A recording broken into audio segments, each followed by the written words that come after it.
Hi friends, welcome or welcome back. My name's Angel, and today's video is all about inspiration from McGee Co. You know that I love to do a good thrift flip and turn it into an amazing DIY project. Why pay more when we can get a look for a whole lot less? So let's head out today and see what we can come up with. Studio McGee with their spring collection has brought out some very beautiful functional decor, and two pieces that caught my eye were their Harriet brass boxes. It is $72 for a set of two. I loved just how simplistic they were, but I thought that we could get a similar look for less. I had stumbled across these, what I believe are cookie tins from Christmas, or the types of boxes that you would get to give baked goods away. The large one was $3.99 and this smaller one was $2.99. But I thought that the shape was almost identical to the Harriet storage boxes from McGee Co. Now granted, the McGee Co boxes are much better quality because they are brass, and these of course are tin. Once I cleaned them up, I chose to use a Rust-Oleum gold metallic spray paint and then go over them with European gold rub and buff. In hindsight, I would recommend that prior to putting on your first coat of spray paint, use a metallic etching primer just to make sure that the paint really adheres. I haven't had any problems with mine scraping off, but I probably should have done that because these are going to be used a considerable amount. Once I had gone over them with the rub and buff, I also thought that in the coloring, it would have been equally just as beautiful to have spray painted these black first and then gone over with the European gold rub and buff. But I thought overall, they turned out to be a pretty close DIY dupe. Custom curtains are something else that we're seeing a lot of, but they are very expensive. They add such a luxurious feel, and Shea McGee shows us some beautiful spaces with some wonderful textiles. But we don't see those often in the thrift store. But what we do see are tons of these grommet style paneled curtains. I'm sure when you're out and about, you have seen them in every color, every length, and every type of fabric.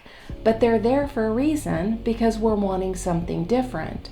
But what if we could take these panels that we often overlook, that can be very reasonably priced at around $6.99 to $7.99 a panel, and turn them quick and easily into these custom reverse pleat or box pleat curtains? Well, I'm going to show you how. The panels that I chose were a room darkening panel, and they were kind of a cream tweed. So the first thing that you need to do, obviously, is remove the grommets. Now sometimes when you look at the metal grommet, it will be punched in, and so I have this small pair of tweezers, and I just grab the edge of that lightweight metal grommet and pull it forward. And as you can see, it simply pulls right out of the panel, and you're left with a perfect circle of where the grommet was formerly attached. So all you have to do is go through and remove each one of those grommets. Then the next step is to fold those open circles in half, with the pleat being to the back side of the curtain panel. This is very easy to do because you're basically just folding the circle in half where the grommet ring was originally. So it's virtually impossible to mess this up. If you don't sew, don't think you can't do this. I'll post again, like I did previously, how to use hemming tape, where you just iron this together and it acts just like stitching. Once you have pinned all of your open circles in half, the front of your panel will look like this. You'll see these nice inverted pleats, which means that instead of having a pinch pleat on the front, your pleat is to the back. Then all we need to do is simply run a straight stitch down each individual grommet opening, and the only thing that you need to make sure is that you sew behind the open circle enough that you are completely closing that opening. The reason that I mention ensuring that when you sew your straight line or use your hemming tape, that you put it far enough to the back of that circle that you capture the complete opening is because once you remove your pins and look at the front of the panel, if you haven't, like I didn't here, you're going to still see a part of that opening. If that happens, simply put it back in your machine and run a stitch a little farther over so that you can capture all of that fabric, or run another small piece of hemming tape down through there and you're good to go. And it's that easy. Now we're ready to hang our curtains.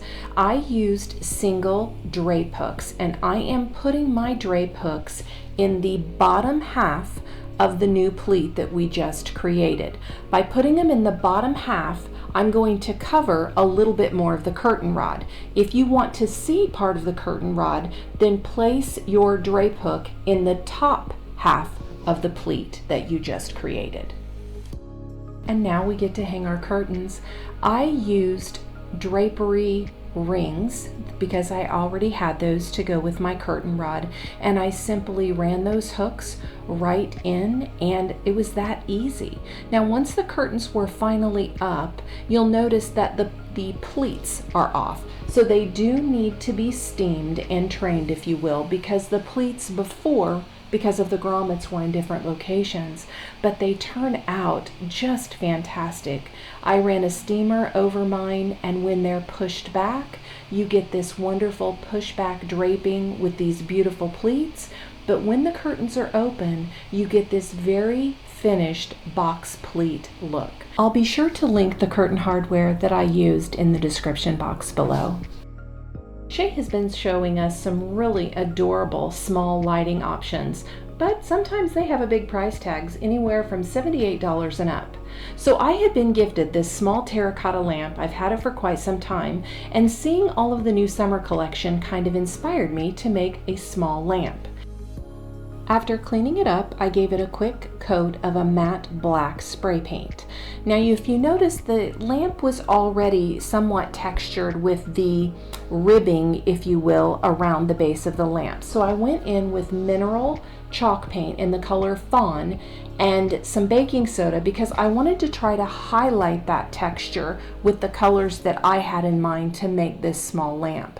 So by mixing that together, it was my hope that as each coat of the paint went on, it would begin to accentuate where those ribbed valleys and texture were at. And in fact, it did. With each coat of the paint mixture that I put on, you began to see more readily these peaks and valleys around the lamp, which I intended to accentuate with some darker coloring. I ended up giving my little lamp 3 coats of this paint, and in between each coat of paint, I accelerated the drying process with my hairdryer. You know, I'm not very patient at waiting sometimes, but it really helped to dry it out quickly, and then I could see the areas where I wanted more texture or to raise that medium up just a little bit. And once I was satisfied with exactly how the lamp looked with the fawn colored paint, I then mixed together antiquing wax and quite a bit of water. This particular brush over coat, I just wanted to add a little bit of darkness and depth to the lamp. I'll go in later, you'll see, and we'll get a little bit more intentional with where we're applying this. But this is basically just a brush on quick wet method to get the wax all over that textured paint for the first go round. And then once we had that entire lamp covered, I went through and dabbed off a fair amount of it with a paper towel. Again, what this is doing, just allowing that wax to set in some of those crevices and to really just give an all over warmth to the entire lamp. So you can see here that in some of those crevices, the color is a little bit lighter, and that is exactly what I wanted that first wash of wax to do. Now I'm going back in with a small detail brush and my finger and just applying the wax in some specific locations around the top rim of the lamp. and in some of these crevices around the bottom, just where we would naturally see that color becoming a little bit more dark or patinaed, if you will, just to make the lamp finish look a little bit more authentic and vintage. And this is where I settled on my vintage look. So after that, it was outside for some of this amazing Krylon triple thick clear glaze. Shay's sweet little lamps always seem to have these unexpected shades. So when I came across this little beauty at Goodwill, I knew that it would be perfect for our lamp. It was kind of an oval shape, and it was only $2.50 half off. So I thought for sure it was worth a try. When I bring home any type of a linen lampshade, I always go over it with a magic eraser that is slightly damp with Folex carpet and upholstery cleaner. It's a miracle product. Lightly spray it on, and then I sponge it off with the magic eraser, and most generally anything that is on the lampshade will come off and it looks good as new. It dries and it leaves no yellowing or watermarking. This little lampshade did have an open seam, but not to fear. You can always repair things like that with a fabric glue or hot glue. Since this was a back seam and it was a rather heavy seam, I just gave it a quick strip of hot glue and pressed it down with my finger, and it has held perfectly in place as I've continued to use the lamp. So don't overlook thrifted lampshades, especially in these unique shapes. It just gives you such a change in your lamp by simply changing the shade. So the lamp was free, the paint I had, so for $2.50 we created this sweet little lamp that adds so much character in my kitchen. Unexpected lighting in your kitchen or in your laundry room or mud room or behind planters in a bookshelf add so much to your home. What I'm using in my bookcases here are little lights that I'll link that I picked up in Amazon that are battery operated. So don't think that you have to have hardwired lighting. I hope that some of the things that we have done here today have inspired you once again to think differently about your home and open your eyes to new opportunities as you thrift. If you've enjoyed the content today, please consider subscribing and liking. I'd love to have you join our small community here. And as always, thank you so much, and remember to stay on the journey as we continue making our way home. Until next time, bye-bye.